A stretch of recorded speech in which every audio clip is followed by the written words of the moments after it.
Sorry, just prompt me to change the slides. So like next slide, so I will change the slides accordingly. Thanks, team.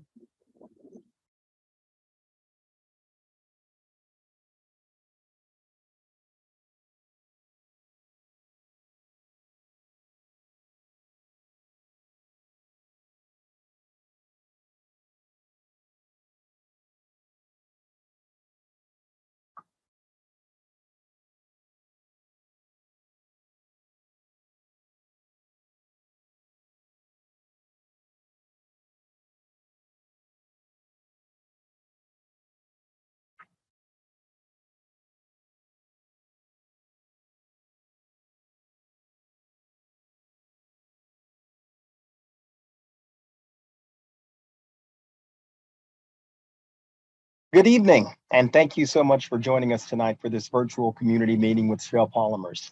My name is Curtis Thomas, and I am the Corporate Relations Advisors for Shell. We appreciate you taking your time out of your evening to join us as we bring you information on what's happening on our site. This also gives us a chance to answer some of the questions you've raised during the registration process. You wanted to know about flaring and the notices of violation, the recent odor event, what Shell adds to the community, and other topics. Well, we'll talk about all those items and much more tonight. If you have questions you'd like to ask at any time during this meeting, please use the Menti code you see on your screen. We'll address as many questions as we have time for and hopefully provide you with some answers and information that you will find useful. Your speakers tonight will include Bill Watson, our General Manager. He'll be joined by Kim Call, Shell's Environmental Manager, and Benjamin Rousseau, Shell Polymers Emergency Response Director. And during this meeting, we'll also be joined by an external guest, Dr. Chris Kuhlman from the Center for Toxicology and Environmental Health. Unfortunately, our guest from Beaver County Emergency Management is unable to join us tonight. Now, we know that some of you have attended these meetings in the past, but there are others that are brand new to this. So for our previous attendees, some of the information you'll be hearing is a refresher with some new information and updates added in. For those of you who are joining for the first time, welcome. We're glad you chose to participate with us tonight. We have a lot to cover tonight, but if you've been with us before, you're familiar with Shell, you know that safety is our top priority, and we start every meeting with a safety moment. We ask that you not participate in this meeting if you were driving.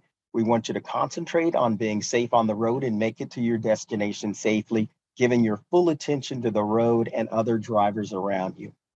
All right, with that, I'd like to turn the virtual floor over to our General Manager, Bill Watson. Bill?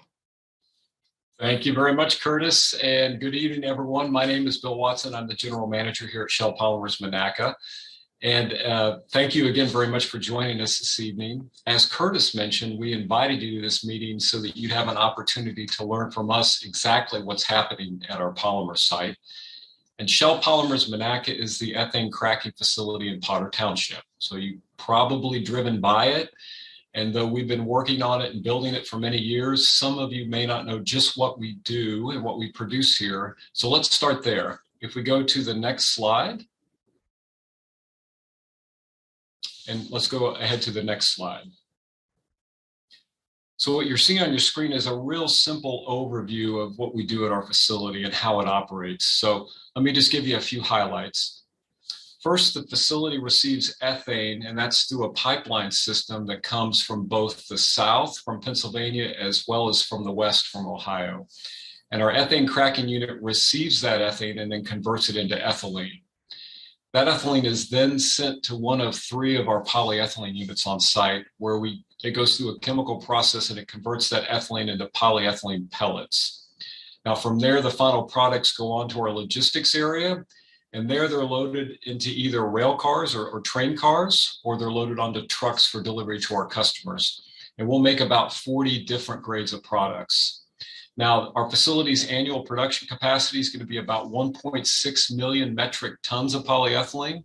And we produce 2 different types of polyethylene. We produce linear low density polyethylene and high density polyethylene.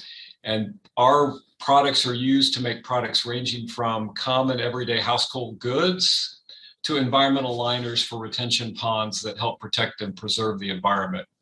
And so the linear low density polyethylene, some of the other products that are made from it, It includes things like flexible food packaging and pouches, shrink wrap, stretch film, protective packaging, flexible tubing, sports equipment like canoes, industrial equipment like tornado shelters, also includes wire and cable insulation and agricultural films. Now, the high density polyethylene, that's used to make stiffer products like toys, crates, drums, shampoo bottles or milk jugs, detergent or bleach bottles, buckets, environmental liners, like I mentioned, paint containers, garden furniture, and other types of houseware. So really lots of different products that make our modern lives possible. So if we go to the next slide. So kind of talking about what we're producing here, let's now go back in time a bit and look at earlier times of the project. And really to understand the project, it's important to understand where we started. So the picture you see in front of you, this was back from 2014 when the former Horsehead zinc smelting site was in operation. Now, prior to Horsehead, it was owned by St. Joseph Lead Company, and it had nearly a century's worth of industrial smelting activities on location. Now, as part of an agreement with the Commonwealth of Pennsylvania, Shell invested $80 million in an environmental remediation project to repurpose the contaminated industrial site in accordance with the state's Act II voluntary cleanup requirements.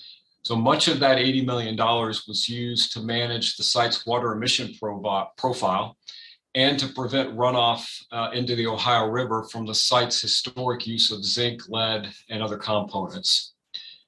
Now, in addition to the Act II remediation plan with the state, Shell also worked with the Center Township Water Authority to relocate its drinking water intake structures further upriver from their previous location. And in the process of doing that, Shell also invested $69 million for an entirely new wastewater treatment plant for Center Township. So if we go to the next slide, what you see here is what we look like today. So we began commissioning activities late last year. Now, at the height of our construction, we had more than 9,000 workers putting the facility together. Currently, there are approximately 600 permanent on-site workers and numerous local contract partners that are employed. Now, the economic multiplier associated with our full-time workers and our contract partners, that's going to be apparent for decades to come. And I'll touch on that aspect here in just a few moments. Now, our facility also has its own cogeneration unit, which produces steam and electricity. But we not only produce enough electricity for our operations, we also produce enough electricity where we actually export about 1/3 of our power. That's approximately 80 megawatts. That goes to the regional electric grid on a typical day. Now, that exported power, it's available for residential customers, commercial customers, as well as industrial customers, anybody who purchases electricity through retail suppliers. So if you use 650 homes as an estimate of a power of what a 1 megawatt can provide, then our facility is expected to export enough electricity to support approximately 52,000 homes in the region. Now, the other thing that's expected of us is to contribute to the economic well-being of the people in the region. So if we go to the next slide, let's talk a bit about that. So the School of Business at Robert Morris University completed an updated economic impact study of our facility. And I wanted to share with you some of the more meaningful numbers there regarding the statewide impact that our facility has had, it's currently having, and also will have into the future. So the study's authors, they looked at both the construction and our operation phases. And here's what they determined about each of those two major phases. So during the 9.5-year construction phase, an annual average of nearly 4,000 jobs were created for a total of over 33,000 jobs. So that added $1.5 billion of income to those workers, and it delivered a total value of $1.8 billion. Now, during the operations phase, the study determined that the 600 jobs on site are going to help leverage a total number of Pennsylvania jobs exceeding 11,000. So if you look at the 40-year wage impact from the direct, indirect, and also induced jobs, that's going to be over $22 billion, and the total value will be almost $82 billion. Now, we've also hired over 13 graduates from a process technology program that Shell funds here at the Community College of Beaver County. We also plan to hire more graduates from that program, as well as from other programs in the region. And in fact, we've got graduates from Carnegie Mellon University, from the University of Pittsburgh, from Penn State, and also Duquesne University, all working at our facility. So they're probably some of your friends, and I guarantee you they're some of your neighbors. So you can see, there's short-term and long-term benefits to the community as a result of the plant being located in Beaver County. Now, some of those benefits are being felt by our friends in the nonprofit world as well as also in the educational community. So Curtis, I think you're going to talk a bit more about that for us. Yeah, I surely will, Bill. But first, before we go on, we realized that the Minty number was not on the screen. So for those of you who would like to submit a question during this meeting, you can do so by going to www.minty.com and then the number 52862758. So the Minty code, if you would like to submit a question during this broadcast, is www.minty.com 52862758. All right. The Bill, as you were saying, since even before taking the final investment decision to build this plant, preparing the local workforce has been critical to Shell. When first considering the Beaver County site in 2012, we found an area that had rich industrial heritage and a strong work ethic. What was lacking was the modern training program, specifically in process technology. Starting in 2012, we began to work with the Community College of Beaver County and other area employers to establish a NAPTA certified process technology degree program at the college. Starting in 2017, we helped solidify that program's appeal to the region's workforce through offering scholarships. In both 2017 and 2018, 13 students were awarded scholarships. In 2017 and 18, totaling 26. And in 2019, Shell awarded 8 scholarships. In February of 2018, Shell made a $1 million grant to CCBC to support its capital campaign to build the new Shell Center for Process Technology, and that's what you see on your screen right there. And as Bill said, we have hired 13 graduates from that program, and we're expecting to hire many, many more. But, workforce development is just one of the areas we invest in the community. Being a good neighbor means giving back, and we have and we continue to do that in several different ways. Shell Polymers proudly partnered with the Pittsburgh Steelers to help our neighbors in need during the height of the pandemic. And if we can go to the next slide, you'll see us actually serving 5,000 meals in the drive-through distribution as part of the Convoy of Hope. We're gearing up for another Convoy of Hope event in June. Now, this event will take place in Aliquippa. We are working with the mayor of Aliquippa to find that perfect location for the drive-through food distribution program. We'll make an announcement on that date and time and the location as soon as those details are hammered out. Every year we conduct the Shell Science Lab Regional Challenge. Now, 3 local science teachers are recognized for finding innovative ways to deliver quality lab experiences to students and win awards totaling $40,000 to be used by their schools for science lab makeovers. We also help and continue to support many of our nonprofit partners. We donated over $125,000 to the YMCA, Hugh Lane Foundation, Meals on Wheels, the Salvation Army, and several other organizations in the past. And this year, we're on our way to delivering approximately another $400,000 in funds to other nonprofit organizations in the community that are helping our friends and neighbors. Now, all of these donations fall under what we call our social investment umbrella. Social investments are one way in which we help deliver benefits to the community. We strive to build trusting, collaborative, mutually beneficial relationships by working closely with local, regional, and national partners who support our shared interest in enhancing education, environment, safety, and community in our region. Our social investments are comprised of monetary contributions and in-kind contributions. These were complemented by our employee volunteer and donation matching programs, all of which are aligned with the business priorities and opportunities and provide long-lasting benefits. Human capital, or our volunteers, are deployed to further improve many of the programs we support by lending Shell's expertise and the passion and commitment of our employees. Now, our social investment philosophy, if we advance the slide here, you'll see they deliver meaningful societal and environmental improvements where Shell will operate while contributing positively towards business objectives. Our approach is to help create shared value. Our social investment pillars include workforce development. Shell will support programs that center around process, technology, and others that support creating the workforce of the future and can be instrumental as society moves through the energy transition. We'll use that social investment to help draw local students into the workforce and actually help them to go on to science, technology, engineering, and math properties. And we'll go to the next slide. We also develop workforce development plans. In our workforce development plans, Shell will support programs that center around process technology and others that support creating the workforce of the future and can be instrumental as society moves through the energy transition.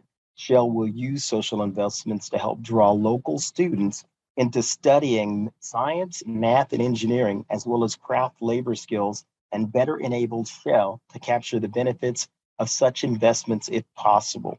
And also education. Tomorrow's scientists, engineers, and welders and teachers are kids sitting in classrooms today, and hopefully they'll work on some of our flare systems that you see right here one day. A workforce armed with the critical skills needed to succeed in the jobs of tomorrow is important not only to the success of our business and industry, but also the country's ability to compete in that global marketplace. And then community. We support nonprofit organizations, capacity building capabilities, invest in economic development programs, and employee volunteer programs that promote community development and quality of life improvements. And then finally, environment and safety. We support nonprofit organizations that include in their goal and objectives protecting the environment, reducing waste, and making a positive contribution to biodiversity. The health of our environment is critical, and Shell wants to be a positive contributor whenever possible. Giving back is part of Shell's DNA. You may not hear about all of the good things our money and our employees are out there doing for the community, but we're proud to be a neighbor that lends a hand and supports those in need. Back to you, Bill. Hey, thanks very much, Curtis. So we can go to the next slide now, and we will talk about our flare systems. So now that we're an operating site, you may have seen our flare system in operation, and we use a couple of different types of flares. So our ground flares include the low pressure multi-point ground flare, which is what you see on the screen in front of you. And we then also have our high pressure enclosed ground flares. So to many, the shielding that's installed in our low pressure multi-point ground flare as part of its design makes it look a bit like stadium bleachers. Now inside that shielding, there are 3 headers with multiple pilots and burners. And this particular flare is designed to combust gas streams from some of our lower pressure process systems. Now the flames from the burners are mostly shielded on both our low pressure and our high pressure ground flares. There is a potential, though, for light from the flames to travel upward and reflect in the sky at times, making them more visible at night or when you've got fog or low cloud cover in the area. If we go to the next slide, what you'll see here is a picture of our elevated flare. So when the capacity of our ground flares is reached, the system is designed to automatically route the additional flow to our elevated flare. Now, there are scenarios where unplanned operational interruptions can and have resulted in flow to our elevated flare. Now, the reason for the height of the elevated flare you see is to ensure that the flame doesn't pose a safety concern for those that are working at the ground near the elevated flare. You can imagine the flame can put out quite a bit of radiant heat, and there's a need to ensure that our workers at the facility are not exposed to unsafe temperatures as a result. Now, I mentioned that we expect most flaring to occur in our ground flares, and that has been the case to date. That'll help minimize the visual impact to the community. Now, while both of our ground flare systems are in continuous use per design, during cracker unit startups and shutdowns, the design flows to the high pressure ground flares are much greater. Now, this is because various product streams, including our ethylene product, are routed to the flare system until they can meet the required quality specifications. So during these times, again, depending on weather conditions, as well as during unplanned operational interruptions, it's more likely to see light reflected from the ground flares at night. Now, our goal is to operate as reliably as possible. That'll minimize events of elevated flaring, but the use of our flare system is required for safe operation. And again, the safety of our workers in the community is our top priority. Now, recently we experienced an issue with one of our totally enclosed ground flares. A hot spot developed on the outside covering of that flare, and we used water to keep that hot spot from spreading. Now, that flare was constantly being monitored by our technical and our operations teams, and it still operated efficiently. Now, we have temporarily shut down to the facility to conduct maintenance on that particular flare, as well as our elevated flare and other equipment while we've had this opportunity. Now, I want to apologize for a recent event that happened while we were removing the hydrocarbons out of the system so we could conduct the repair work I just mentioned. So on the afternoon of April 11th, as part of the work conducted to remove hydrocarbons, as I mentioned, excess free hydrocarbon made its way into our wastewater treatment plant from one of the wastewater feed tanks due to a level issue. Now, this created an odor being detected in areas on site, and depending on the wind direction, some areas off site as well. Now, during the event, air monitoring was conducted for volatile or organic compounds, as well as benzene, and benzene was detected as part of that monitoring. Now, however, the site ensured that no personnel were in the affected area at the time of the release. So we understand the cause.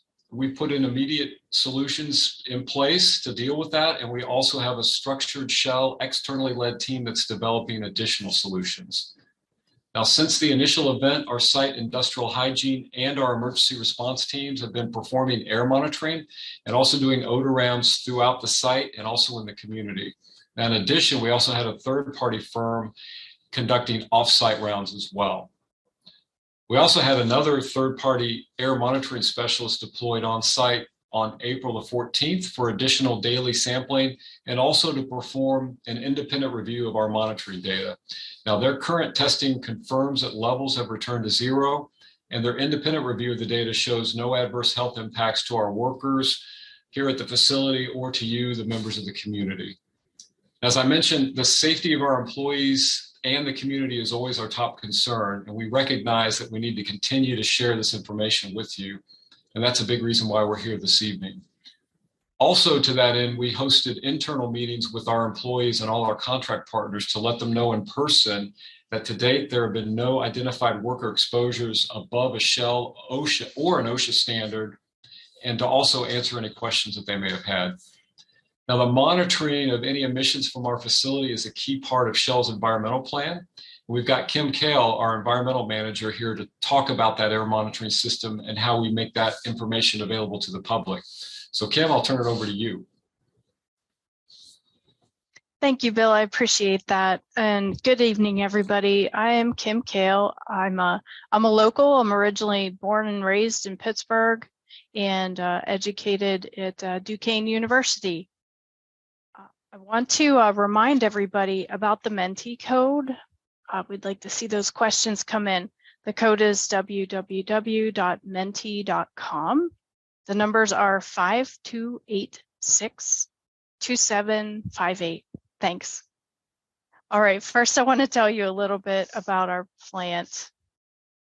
Our plant is designed to meet the lowest achievable emission rates using the best available technology. We permitted our plant working with state and federal agencies and operate under some of the strictest regulatory requirements in the nation. All sources and outfalls on site are monitored either continuously or through testing and sampling. We continuously monitor our flare emissions and our stack emissions from the 7 furnaces and 3 cogeneration units. Our low pressure flares and stacks are tested for emissions using specialized probes and other sampling equipment. This allows us to accurately report our emissions on a monthly, quarterly, and annual basis to federal and state agencies. Potential leaks are monitored using specialized instrumentation from locations such as valves and flanges. Next slide, please. talk a little bit about flaring from an environmental perspective. First, our flares are not only a safety device, they're also designed to minimize emissions. Our high pressure flares are designed to achieve at least 98% and more than 99% destruction efficiency for our low pressure flares. Our plant is designed to recycle hydrogen, so we burn less natural gas in our furnaces, reducing emissions. We have a flare minimization plan. It was reviewed and approved by Pennsylvania Department of Environmental Protection, or PADEP. It references startup procedures and describes corrective actions for unpredictable events. Flares also have analyzers, which measure on an ongoing basis the content of volatile organic compounds, methane, carbon, and sulfur. Each flare is equipped with video camera and recording systems for monitoring on a full-time basis, including visible emissions. Each flare also uses a combination of analyzers, flow meters, and calculations to ensure the heating value destroys hydrocarbons. We included our permitted flare emissions and regional ambient air modeling. Next slide, please. A little bit about our stack testing and an update. The stars on this slide indicate the locations where our stack testing has been conducted on our continuous emission monitoring systems, or CEMS. CEMS monitor emissions from our furnaces and cogeneration stacks. CEMS also monitor for oxygen, carbon monoxide, and nitrogen oxides. Performance testing has not yet been done on our thermal oxidizers, pellet dryers, or catalyst activation vents. Performance testing is important because it assures our emissions. It provides emission factors used to calculate the emissions for reporting, and it, more importantly, allows us to certify the accuracy of our CEMS. Performance testing is performed after startup and repeated as required by our permits. The tests are performed using U.S. Environmental Protection Agency methods. Next slide, please. I'm going to talk to you next a little bit some other air monitoring programs that we have. First, our fence line monitoring. We've implemented a monitoring program to monitor for volatile organic compounds at our fence line. The fence line monitoring program incorporates EPA standards. It includes both continuous and passive monitoring and sampling for emissions at our fence line. There are 20 passive air monitoring stations along the fence line placed in both the upwind and downwind directions. And there are 4 continuous air monitoring locations. The passive monitoring stations cover the entire perimeter of the facility and collect samples over a 2-week period. Passive air monitoring samples are left in the open atmosphere, and samples are sent for laboratory analysis every 2 weeks. Samples are analyzed for 5 chemicals, which include benzene, toluene, naphthalene, 1,3-butadiene, and N-hexane. The fence line monitoring program went live beginning March 2023, although before that period, we proactively posted our passive fence line monitoring program data ahead of and during startup. The data are on Shell's website for anybody to view, and I'll share more information on how to access the data in one moment. I do want to talk a little bit about our leak detection and repair program, or LDAR. First, it is one of the most restrictive in the United States. We monitor for more components than are required anywhere else in the US. For example, we monitor our cogeneration unit and natural gas pipeline, which is not typically required elsewhere. The plant has much lower leak detection rates than even the US Environmental Protection Agency requires. During the first year, we anticipate monitoring roughly 180,000 points on site. Volatile organic compound detectors, also known as flame ionization detectors, and forward-looking infrared cameras are used to detect leaks from components such as valves, flanges, seals, pressure relief valves, and connectors. Next slide, please. Now, how do you access the fence line monitoring data? First, you go to our website, which is www.shell.us/poly-E. Next, you'll click on Fence Line Monitoring Program. Next slide, please. The next thing you will see is our passive links to our passive air monitoring data, or PAMs, as well as our continuous air monitoring data, or CAMs. You will also find other things such as supporting documents and meteorological data. Next slide, please. I'm showing here a site map. What you see is a red line which shows our fence line. Around the fence line, you'll see 20 PAMs locations marked 1 through 20. Those were placed around the fence line in accordance with EPA methods 325A and B. And we added 3 additional PAMs locations to ensure we have roughly 1,500 feet between each station to more completely cover the fence line. That was completely voluntary. Those are what you see with the blue and the green dots around the fence line.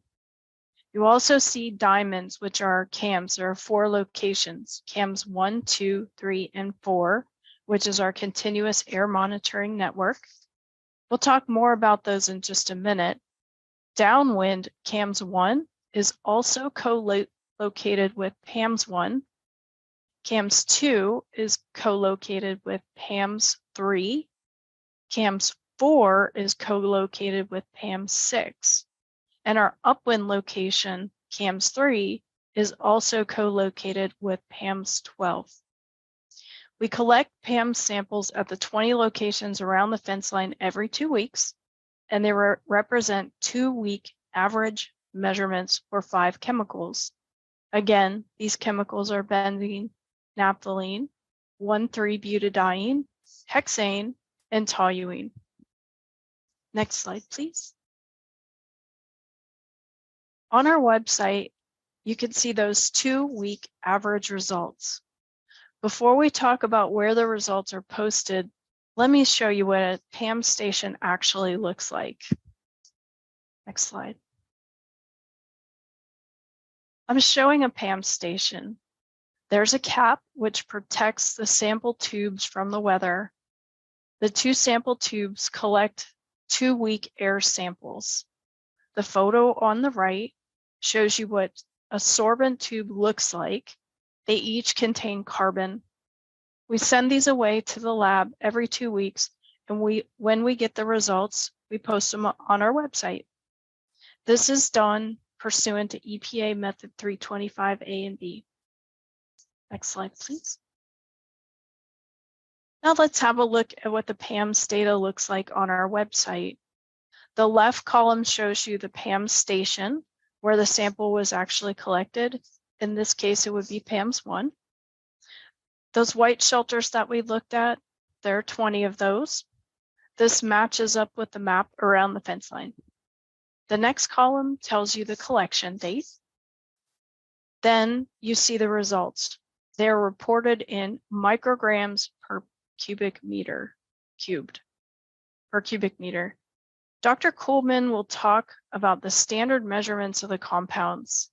Next to the units, you'll see the compounds that I mentioned earlier. At the end of the 2-week period, we also provide a summary of the data.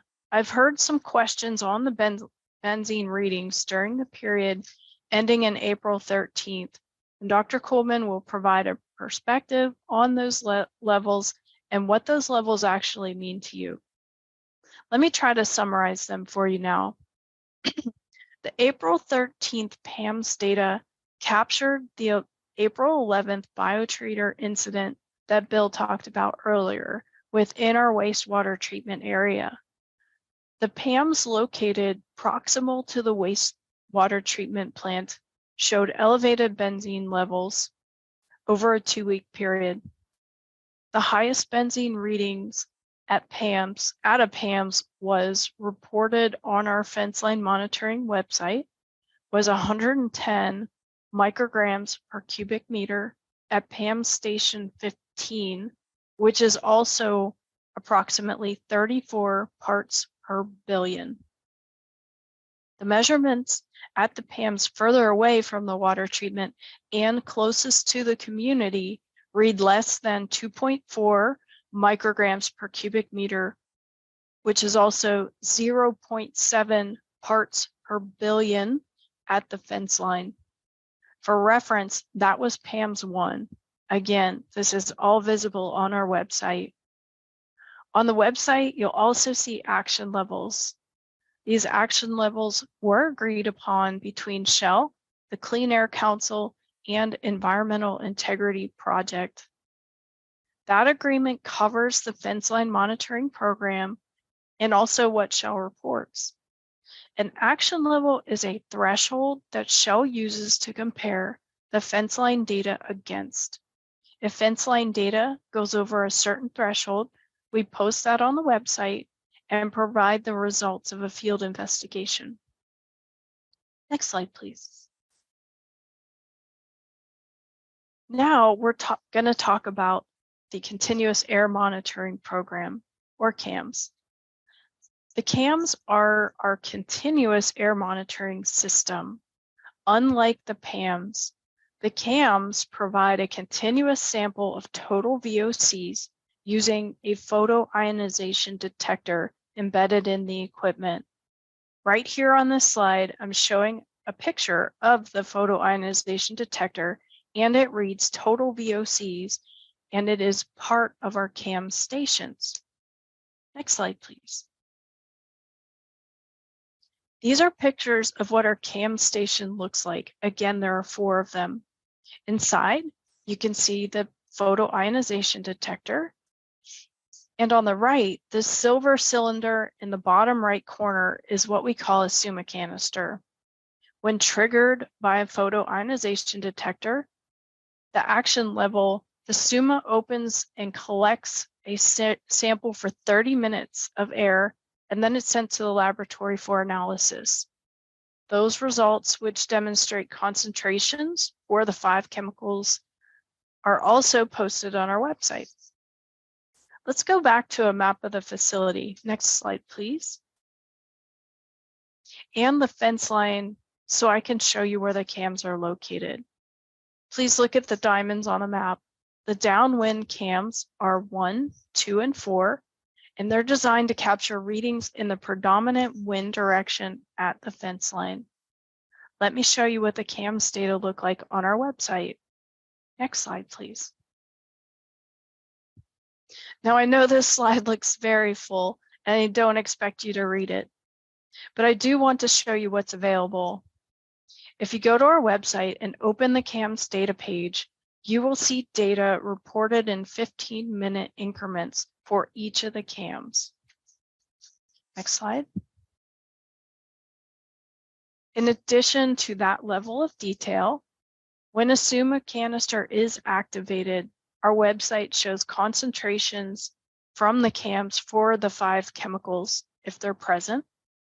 We also include field investigation information where an action level is exceeded as required. These samples are showing the April 11th CAMS sampling in parts per billion. Dr. Kuhlman will help put these into context. Next slide, please. When you take the PAMS and the CAMS together, that encompasses our entire fence line monitoring system. I invite you to explore our website for yourselves. Next slide. If you still have questions about the website or the contents of the information, You will find a supporting documents tab, which contains our quality assurance documents and further explanation. If there are any questions remaining, please feel free to email us at shellchemicalsproject@shell.com. We really want you to have this information because protecting the community, our people, and the environment is Shell's top priority. This mindset is critical to the way Shell operates, and protecting the environment is key to maintaining our license to operate. Next slide, please. Next, I want to talk a little bit more about environmental commitment. First, it takes all of us working together to manage our environmental performance. Our polyethylene or PE management program is a multi-tiered program. First, our corporate policy mandates environmental protection and promoting a culture where all employees share equally in our health, safety, security, and environment commitments. Second, we also have a site policy which provides site-specific guidance on PE management to all personnel at our site. Third, we're committed to participating in an industry program called Operation Clean Sweep. Our goal is simple. It's zero pellet loss. We know if we can't contain our product, we're not being good neighbors. Next slide, please. Little deeper dive into how the program works. It starts at the leadership level, setting our culture and commitment to manage PE responsibly and implement Operation Clean Sweep. Then training is provided to educate all people about the program requirements, including contractors. We all took the pledge to uniformly implement this Operation Clean Sweep program. It includes fundamentally keeping our work sites clean and free from polyethylene. And our polyethylene has value to both us and our customers. Our Goal Zero responsible and sustainable operator team meets monthly to discuss both challenges and opportunities, and it's a multidisciplined environment. Site equipment for polyethylene management is identified as a high priority.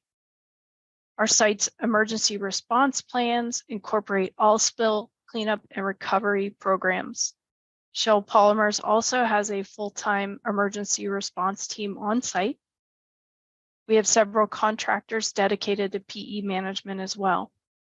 It's the most important aspect of our facility are our engineering controls that we've designed and built into the facility. Next slide. Let's think of PE management in the context of a hierarchy of controls. The hierarchy of controls was developed by the National Institute of Occupational Safety and Health. Elimination is at the highest level and it's most effective, which is removal of the source so it can be reclaimed and sold to our customers. At the substitution level, we keep PE out of the environment by fully containing it. Part of the way we do that is through our engineering controls, which have been built into our site.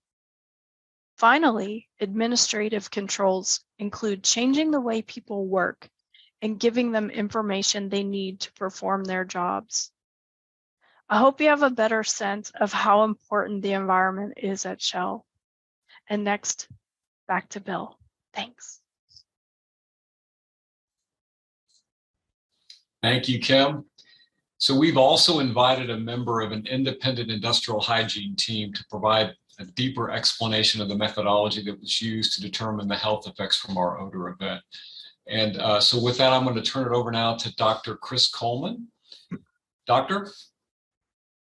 Thanks, Bill. Good evening, everybody. My name is Dr. Chris Coleman. I'm a PhD toxicologist with board certifications in toxicology and industrial hygiene.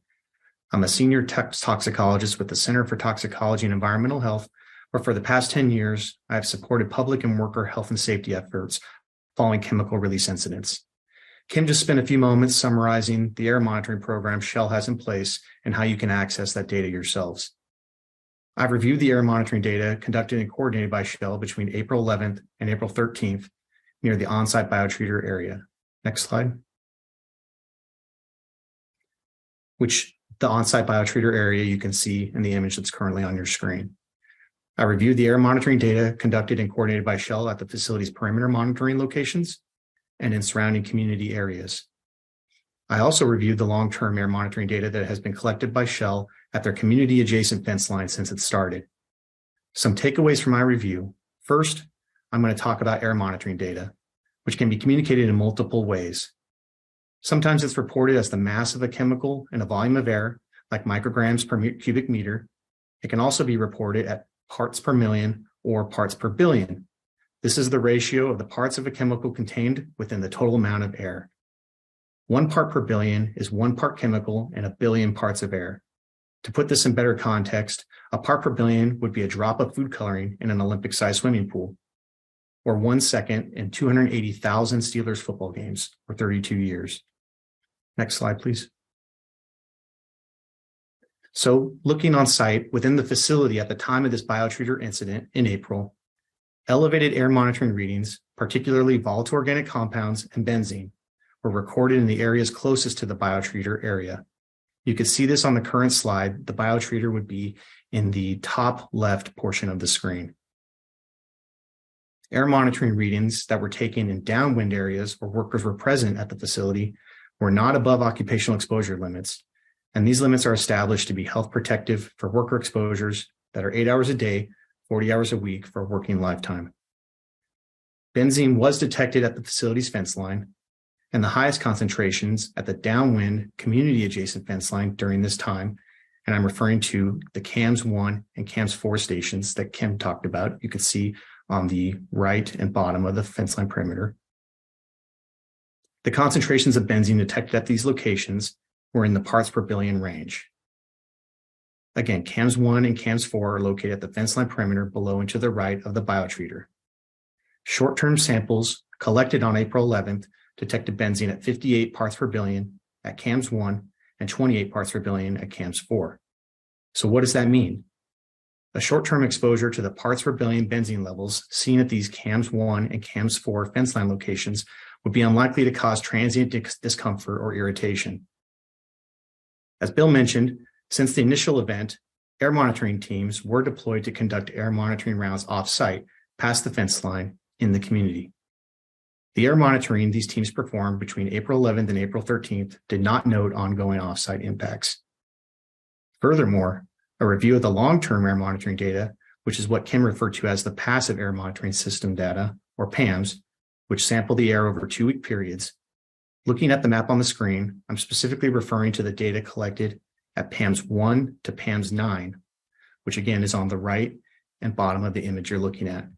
A review of the long-term data collected at these stations on the downwind community adjacent fence line was all less than 1 parts per billion and does not indicate a long-term health concern at that fence line. Something else I wanted to discuss is that, depending on the wind direction, at times there were odors reported in the community following this biotreater incident, although there haven't been any odors reported in the community in several days. Odors can alert us to the presence of an airborne chemical, but smelling a chemical does not necessarily mean a harmful amount is present in the air. Most substances that cause odors in the outdoor air are not at levels that can cause serious injury or long-term health effects, but strong odors can certainly cause subjective symptoms such as headache, nasal congestion, eye and throat irritation. These symptoms usually go away once the odor is gone. And this was consistent with what we saw among workers who reported symptoms like headaches, eye irritation, watery eyes, and these workers indicated that their symptoms went away after they moved away from the odor. So let's go back and just summarize what I've talked about tonight. During the recent biotreater incident, the elevated VOC and benzene readings within the facility and at the perimeter were localized to areas closest to the biotreater area. And air monitoring readings taken in downwind areas where workers were present were not above occupational exposure limits. Levels of benzene seen at the downwind community adjacent fence line, again what we refer to as the CAMS 1 and CAMS 4 stations, were below levels where one could experience transient discomfort and irritation. And furthermore, the air monitoring teams that were deployed to conduct air monitoring rounds off-site in the community did not note any ongoing off-site impacts. Lastly, a review of the long-term air monitoring data, again, the passive air monitoring systems data, or PAMS, being collected at Shell's downwind community adjacent fence line, which would be PAM stations 1 to 9, which you can see on the screen as numbered 1 through 9 dots, does not indicate a long-term health concern at these fence line locations. Thanks, Bill. Thank you, Doctor. And again, want to apologize for the odor event and the concern that I know that it may have caused some in the community. Now, I mentioned that the Shell Monaca team, that were your neighbors. And speaking of neighbors, Shell's emergency response team works with neighboring emergency response providers to keep our workers, the community, the environment, and the plant as safe as possible. And in fact, Shell has its own emergency vehicles on site and teams to handle an operational emergency that may occur on site. So before I introduce Ben Roussel, I do want to mention again, if you have a question tonight, please log on to menti.com, enter the code 5286278, and you can get your question inputted there. And with that, I'm going to hand it over to Ben Roussel, who's our emergency response coordinator.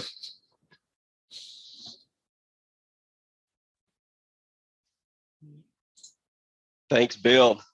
Hello and good evening to everyone. Can we go to the next slide, please? All right, as Bill said, my name is Ben Roussel. I'm the emergency services coordinator for the site. A little background on me: I've been with Shell for 14 years, and I'm a 20-year emergency response professional. I started with Shell at our Norco, Louisiana facility back in 2009 as a member of their full-time emergency response team. And before that, I was a contract firefighter at their Louisiana convent refinery for 6 years. Me and my family arrived here in July of 2021. And I'm very excited to be a part of the emergency services organization here on site and the Shell Polymer family that me and my family live here locally in Beaver County. Next slide, please. So early reviews of the areas and industries and fire departments led to a decision by Shell to provide an internal emergency response organization at our site. So our fire station and medical clinic is a 16,000 square foot building. We have 3 double deep apparatus bays, offices, and a training room, as well as 3 medical exam rooms. Our staffing for our full-time fire brigade is divided on 4 shifts, including the full-time emergency response coordinator. We have 4 shift team leads and 16 full-time technicians. We also have 50 volunteer firefighters on site, and those come from our production and operating areas. Next slide, please. So our team's training involves industrial firefighting on live burns, hazardous material technician training, rail and transport emergencies, confined space and high angle rescue, and EMT or EMR medical training. Next slide, please. Our ongoing training program includes weekly, monthly, and quarterly training requirements. We also have an on-site emergency operations center, or EOC, and we have 5 teams made to support the EOC, with each team member from various site disciplines. So some of our team's responsibilities include, of course, responding to all medical, rescue, fire, leak, and spill emergencies, attend and provide training for those on site, apparatus readiness checks and maintenance, process unit and building familiarization with pre-incident plans, inspect the nearly 1,200 fire extinguishers on site and maintain them, surveillance and air monitoring rounds on and off site as well. We also take part in community activities such as the smoke and CO detector handout in our local community. I am also a member of the Beaver County Local Emergency Planning Committee, or LEPIC. Next slide, please. So here's a picture of our fleet. So our apparatus on site include the 100-foot aerial platform that has a 3,000 GPM pump on it. We have another 3,000 GPM pumper with foam capabilities. The command truck that houses our rescue and hazmat equipment, along with a command post that we could set up during incidents. We also have 2 quick attack trucks and a site ambulance with BLS and transport capabilities. Next slide, please. So we have a robust fire water system on site as well. It consists of 3 fire pumps capable of 3,000 GPMs each. We have 150 fire hydrants and 90 fixed fire water monitors located throughout the facility, along with multiple deluge and sprinkler systems. The site is also equipped with a public address and general alarm, or PAGA. This is to quickly provide the site information during any and all emergencies. Routine testing is being planned and will be communicated once the plan is finalized. We have developed internal evacuation plans as well, and if information needs to be given to the local area, we work with Beaver County Emergency Services to deliver via their mass communication systems. So I want to talk a little bit about my team's response to the odor incident on April 11th. So during the afternoon of April 11th, our team was notified of a strong odor on site, so we dispatched our technicians to do an on-site investigation. We picked up a strong odor as well, so we began our air monitoring. We also decided to do off-site air monitoring just to expand our search radius. We then began doing monitoring rounds every 3 hours throughout the 24-hour day. The main thing we were looking for was VOCs, and if a VOC was detected, we then begin monitoring for benzene. We use 2 separate air monitors, a Honeywell Ultra-Ray and a Honeywell Multi-Ray system for our detection and our data collection. So as the incident was ongoing, we set up specific locations throughout the site to where we did prolonged air monitoring both indoors and outdoors. To this day, my team is still continuing the air monitoring rounds. Working with production, we found the source of the odor, at which point our industrial hygienist and safety department made a decision to set up a restricted area in order to ensure our workers' safety. At no point did we institute an evacuation or a shelter in place on site, as we deemed this not necessary based on the readings and the data that we were getting. Safety of our people and the community is our priority, and our team works hard to ensure that every day. Every day I have a team of highly trained and skilled professionals ready to respond to any industrial incident that may occur on site. We have a multitude of resources at our disposal if we need extra help. I live here with my wife and 7-year-old son. I am proud of where I work and live and the effort that my team puts in to ensure everyone's safety every day. So thank you. And back to you, Curtis. All right. Thanks a lot, Ben. Really appreciate that. All right. Now, thanks to all of the speakers, in fact. And, we've been taking questions from those folks who registered early for this meeting. So we've compiled some of those questions into categories. And we're also taking questions live as this broadcast goes on right now. So the questions that came in during registration involved some of the same topics and subjects. So in some cases, these questions are combined to make sure that we're hitting everything that's on your minds. So we'll be addressing the online questions that are also coming in as we go along. But first off, one of the common themes of the questions that came across was, how do I know that I can trust Shell? So Bill, the general manager, I'm going to put that right to you. No, thank you, Curtis. And we recognize transparency, it's important, right, when it comes to building trust. So that's why we report all our malfunctions to the regulatory agencies, and we communicate to the public as quickly as we can when we have an unexpected issue arise. We also give advance notice when we know of an issue that could impact the community. So as Ben mentioned, we do live here too, and many of our employees were raised right here in the area. Now, some like me, we relocated from elsewhere, but we're proud to call Beaver County home. So as your friends and your neighbors, we believe in telling the truth and maintaining that hard-earned trust. We also tell the truth because we want to be accepted as a valuable member of the community. It's the right thing to do. I know that's what you expect of us, and that's also what we expect of ourselves as well. All right, and there are a lot of questions about our emissions and what's been emitted from the flaring system. So one of the questions is, why are you over your allotted emissions already? And when will you stop violating the law? And Bill, I'll address that one to you as well. I'll take that one, Curtis, thanks. Yeah, so PADEP, or the Pennsylvania Department of Environmental Protection, issued Shell notices of violation due to our plant exceeding volatile organic compound emissions outlined in our air plan approval. Now, our air plan approval covers allowable emissions from construction, startup, and into normal operations until the site's Title V operating permit is granted. Now, there are there's several factors that contribute to the additional flaring that cause the emissions exceedance. That includes the temporary initial startup activities, the equipment shakedown period, again, unforeseen and unpredictable circumstances that arose just because of the complexity of this site and this project.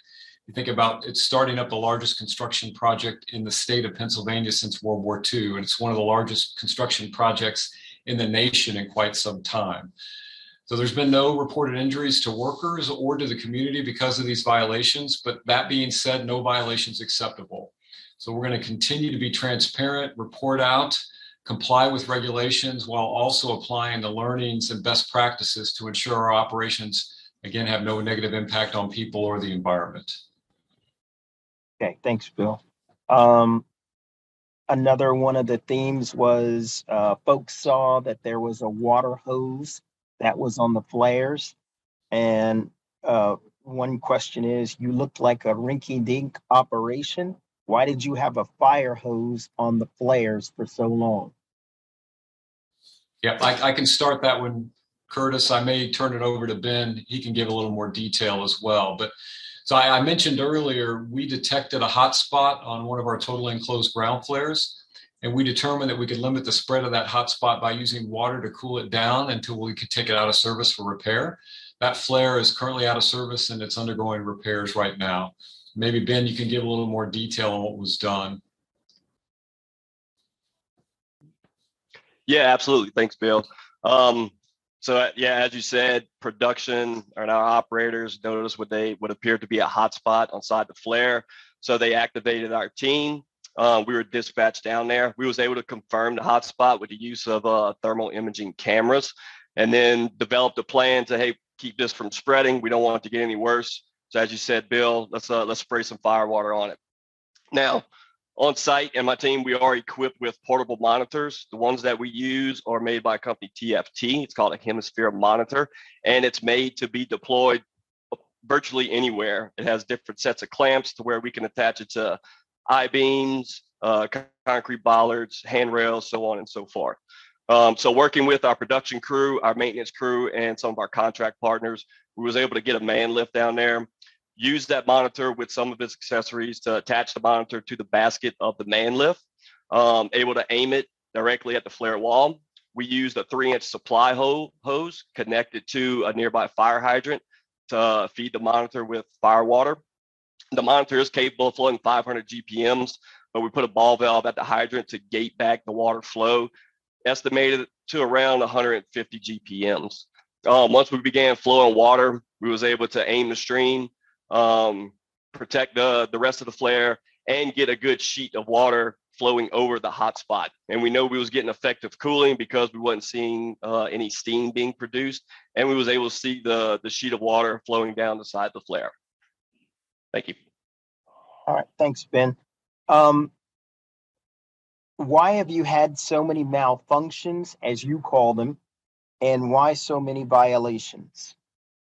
Bill, I guess you can take it. I'll take that one, Curtis. Yep.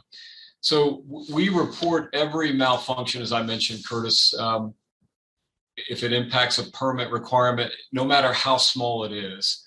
And during commissioning and startup and early operations, again, not everything works exactly the way it was drawn up and engineered. So if you think about there's millions and millions of moving parts that come together on the site, some very, very big, others very, very small.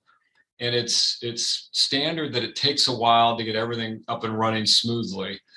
But we always have the employees, the community, and the environment, and health and safety as our top priorities. And Kim, maybe you can just follow up on this question a little bit more and talk about what we do when we do have a malfunction. Yeah, absolutely. I'd be happy to. Thank you. Well, first, my team is responsible for malfunction reporting. It involves identifying first the nature of the malfunction. Once we've done that, we conduct a root cause analysis. We report the results of the root cause analysis, and also we identify any and all corrective measures that we can incorporate. We report the emissions associated with the malfunction, including the calculations, And now recently we've begun including our gas chromatograph data for that period of time as well. That's what the process entails. And you can also find the malfunction reports on Pennsylvania DEP's website. Thank you. Great. Thanks, Kim. Why did it take so long to talk to the community or report what happened with the odor issue? Why isn't there real-time reporting to the community? How does Shell intend to communicate with the community about issues and incidents that affect the community? And Bill, I think that one's for you. Thank you, Curtis. So again, we always, as soon as we know about an issue that could impact the community, we get that message out there. We work through, our community relations team. Curtis, yourself as a member of that, to get that message out there. And when we found out we had an issue here where we had odors impacting the community, we got that out and communicated. So that is our goal. Again, we are, as we learn, we look to improve, just like with anything else. In this particular event that occurred, we are doing an after action review overall. And again, how we can do better, both from an on-site communication standpoint, but then off-site as well. Yeah, great. And as a member of that communication teams, I agree. We can do better, and we will make faster notifications to the community. We do try to get that message out there as soon as we understand what's going on, but we can do a better job of letting the community know. I agree. So this question is, I am confused. You said there's odor still present and there is benzene. How much benzene is present? Isn't that dangerous? And how would I know if I was exposed to benzene at a harmful level? And yeah, Doc, you're up. You're up on this one if you'd like to take that one. Sure. Thanks, Curtis. So looking at the data that was collected in the context of the April 11th biotreater incident, like I discussed, benzene was detected at the downwind community adjacent southeast fence line. The concentrations in short-term samples were in the 58 and 28 parts per billion range. And if you recall, these were at the CAMS 1 and CAMS 4 stations.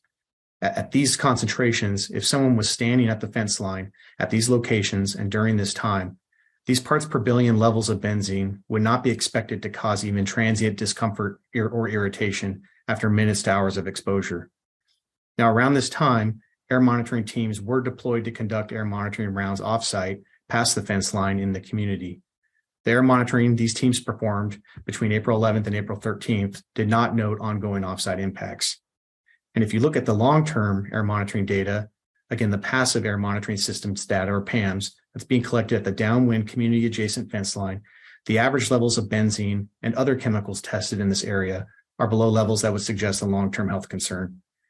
You should keep in mind that evaluating exposure includes determining if inhaling a chemical may cause acute or immediate health effects from acute short-term exposure, or long-term health effects from chronic exposures, which would be continuous and repeated exposures over a longer period, like several months or years. Thanks, Curtis. Great. Thank you, Doc. As a community member with small children, when do I know it's safe for them to go outside? And when will I know if a shelter in place is necessary? And Ben, if you want to take that one, and also, there's some other questions that have come in about the East Palestine derailment, and whether something like that could happen here. And if it did, what would Shell do about it? And how would we work with other emergency departments to notify the public? Yeah, absolutely. Thank you, Curtis. So first question, as I've told you, my family lives close by as well. So, to me, their safety is of utmost importance.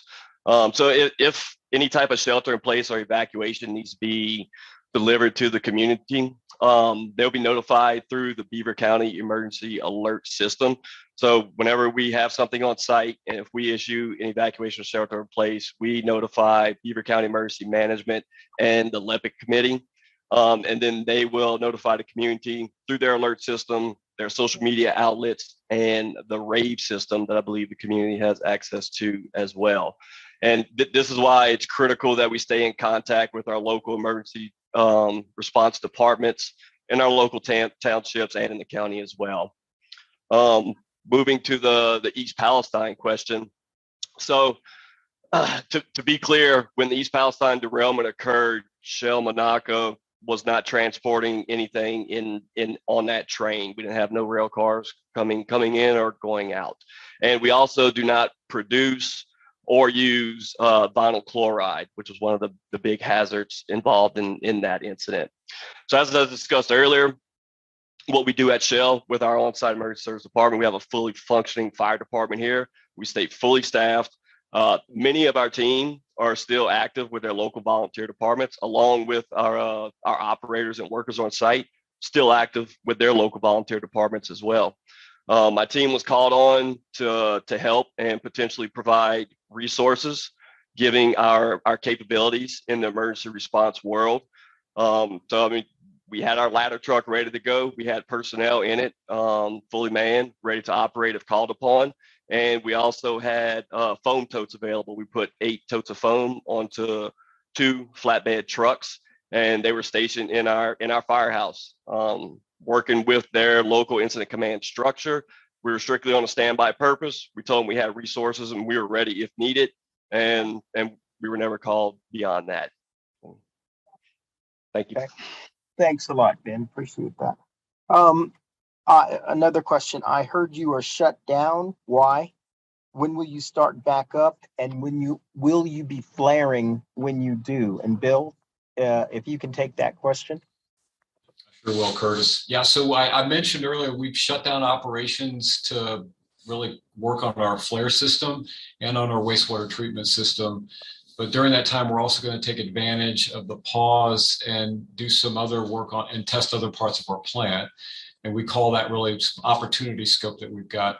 And we've often said, and we'll continue to say, we move at the speed of safety.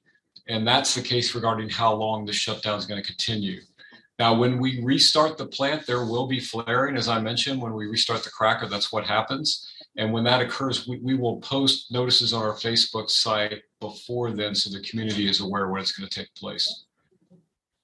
Good deal. Thanks, Bill. And one question is, why haven't we had more community meetings and interactions with the community? And I'll take that one. We do have these virtual community meetings, and they are normally scheduled on a quarterly basis. This one was pushed back just about a couple of weeks past that quarterly basis. Our last one was actually in November. So this is our regularly scheduled meeting, and we will make sure that we do have them on a quarterly basis as we go forward, just so that we can keep people informed on what's going on. And another question is, can anyone report an issue with Shell, and what number should they call to report that issue? And I can tell you that number is 724-709-6429. Another one is, I have a purple PM 2.5 with the high readings, and they're asking, is that a problem? And I imagine that's the purple air monitor. Kim, can you take that one? Yeah, sure. Well, first, purple air monitors can be purchased by anybody in the community, by the general population. There's not really any requirement of where or how they're installed or calibrated. We have reviewed the data from the 411 incident before and after, and we weren't able to conclude that the PM 2.5 was caused by the hydrocarbons relating to the incident, but we continue to look into it. Appreciate that, Kim. Thank you very much. There was a haze over the plant last week. Did that come from Shell? And if so, what are you going to do about it? And Ben, can you answer that question, please? Yeah, Curtis, no problem.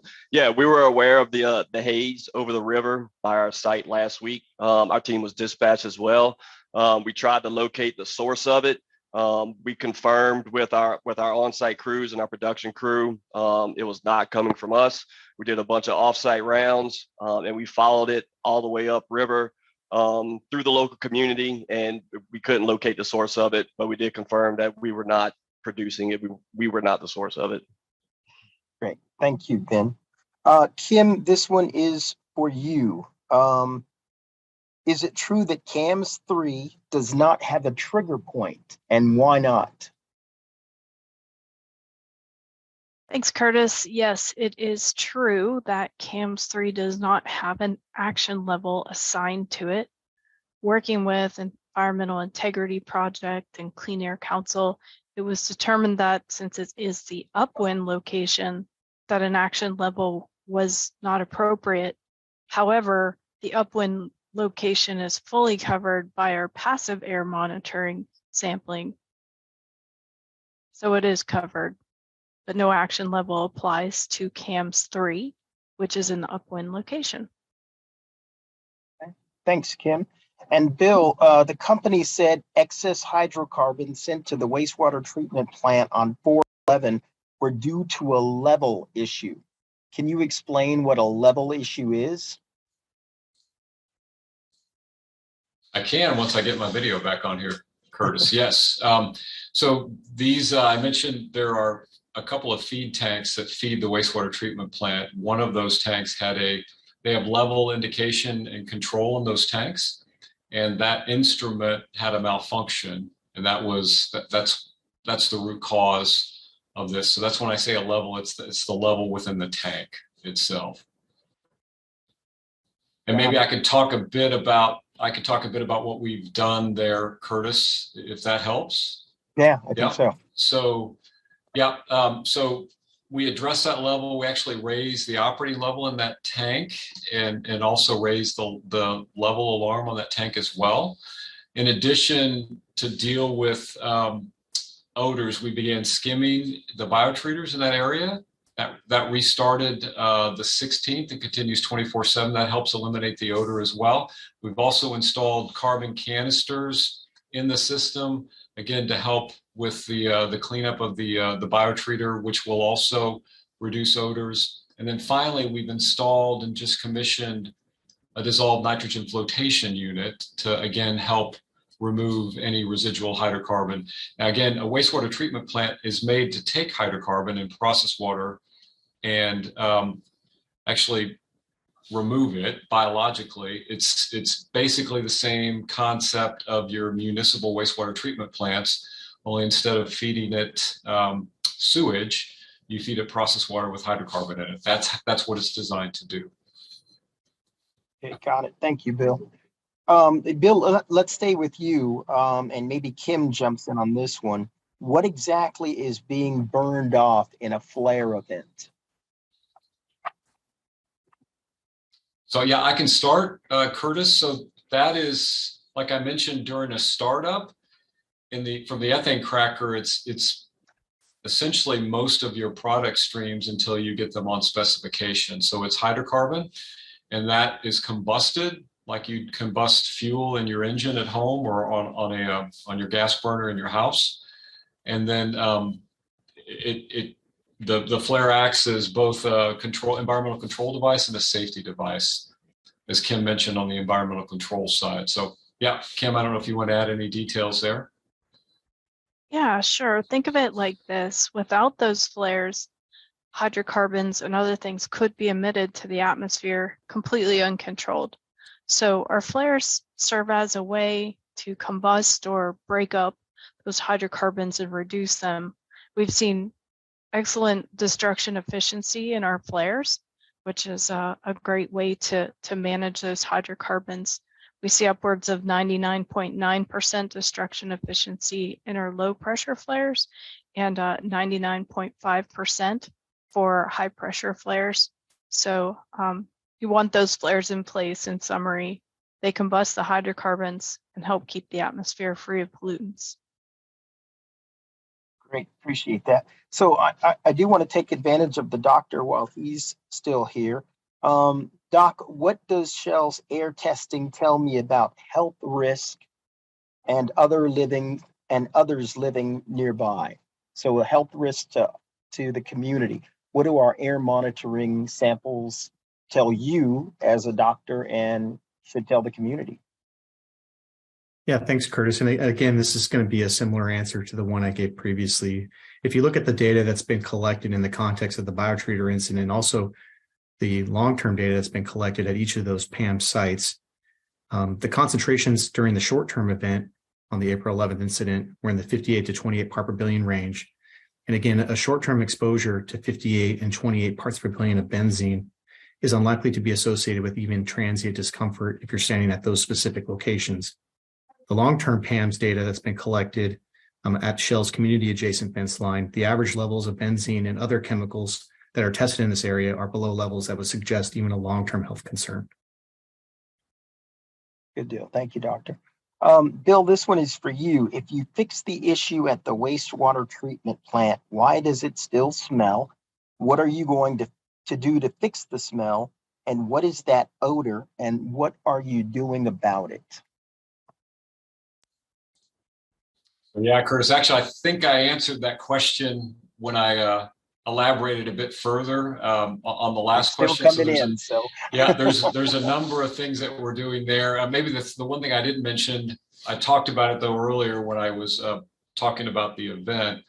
We've also got a central team external to the site, still Shell, but our technical experts that are looking at the overall wastewater plant operation and identifying anything additional that we can do to improve operation. But yeah, a number of things in the short term, a number of things we've just implemented, and we're seeing improvements there from that work. Yeah, thanks. And Bill, you mentioned that you live in the area. Somebody wants to know how many of the top leaders at the facility live in Beaver County. Now, I don't know if you have the specific number, but I know you live here and I live close by. And I do. There's quite a few. I don't know the breakdown, Curtis.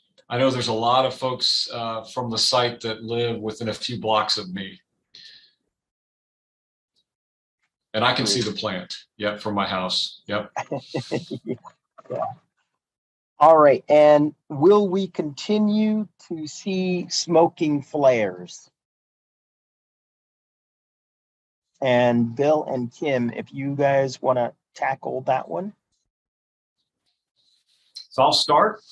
So Curtis, we're also doing quite a bit of work around our flare systems. During this outage, I mentioned we have our ground flares. We're doing work there. We're doing some work there to help minimize any smoking flares. Also the same thing with our elevated flare as well. And the work there is around just our steam system, ensuring that we have the adequate amount of steam at the time we need it to that flare, so it stays within its smokeless flare capacity. Now, I will say we're permitted to have up to 5 minutes, and Kim, correct me if I get this wrong, up to 5 minutes of smoking in a 2-hour period, because when you typically bring one of these flares up, there's a transient time there where you may get a little smoke until, again, you get enough steam on it, or with the ground flares, you get the temperatures up. Kim, anything you want to add to that one? No, you covered it really well. I think the key is that we're aware of, past incidents that we've reported, quite frankly, in our malfunction reports. And internally, we've got teams of experts focused on targeting those issues and finding places for improvement. And two of the things that we're looking at is, of course, the totally enclosed ground flares, improvements that can be made there, as well as the steam system, as Bill said. And I don't want you guys to think that all of the questions are negative or all the comments are negative.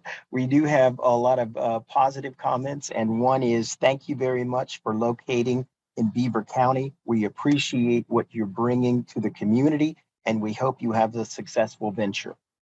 And another one says, good luck, do well, get it right. We can agree with that. And Bill, I'll ask you this one. This one isn't as positive, but I'll ask it anyway. How many more issues is Shell going to have?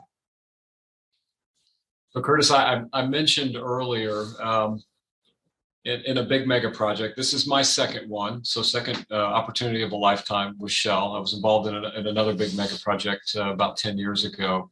And what I've learned, and I've talking to other people who are involved in a lot of these, again, when you have something this big with this much equipment, It will be very reliable. It's designed to be safe, but you've got to work through the break-in period, and that typically takes a number of months once you start up, where you work through any design issues, any construction issues that may be there, and then also just operating issues, because we've got a great, incredibly talented staff here that have been through a ton of training, but nobody in the world has been trained, to run this specific equipment here in Beaver County. And so there's some learnings there as you work through all that. But again, this team learns every day, and it will get much, much better as we go forward. It's going to be a very reliable site, and I think a great addition to the community. So. Thanks, Bill. And this question, you answered it a little bit earlier on when you were talking about that Robert Morris study. But this question is, what happened to all of the jobs you promised would come as a result of your plant? And I know you already stated this, Bill, but I'll just restate it that, when we're in full capacity, we'll have 600 Shell employees and contractors on site. But that study showed that for every one of those jobs, 18 indirect jobs are created in the community. So there is that ripple effect, Bill, that you spoke about. So just because the numbers are relatively low on site, that doesn't mean that we're not having an impact in the community and a positive impact in the community as far as jobs are concerned. So I see that we're right at time, and I'm going to close it out now. And so for all of the panelists, we absolutely thank you very much for participating tonight. And for you at home, thank you for giving us a part of your evening. And I hope you really learned a little bit more about Shell, and you learned about our commitment to the community and to the environment and to being a good neighbor. If you have any questions, please don't hesitate to call us or let us know. And we plan to be here for a long time. We live here, we work here, we play here, and we want to be a good neighbor to you. So again, thank you for letting us into the community. This is our community now. And if you have anything you'd like to tell Shell, please make sure you get in contact with us. We'd love to hear from you. So again, good night, stay safe, and thanks for joining us.